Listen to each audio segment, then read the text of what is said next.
Hi, this is Keshav. I'm a Python trainer in PySpiders. One of our students he got placed recently. He will share some experience in PySpiders. Hi, I am Kathiravan A from Tamil Nadu.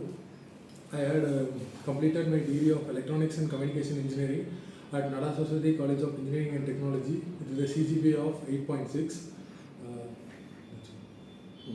And regarding PySpider experience, I have joined the PySpiders at the year of 2024 November and I have undergone Python full stack development course. The Python class was taken by Mr. Keso sir, and Django was taken by Mr. Alex sir, and SQL was taken by Mr. Murali sir, and some of the front-end technologies was taken by Mr. Darshan sir.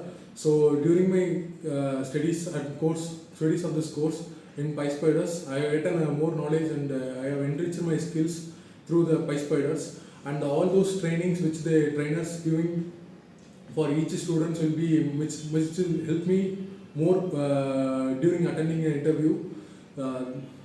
That's all about my experience. how many interviews you have attended so far? I have attended 2 to 3 interviews. This is my third interview. I've just got placed. Congratulations, and I wish you all the best. Thank you, sir.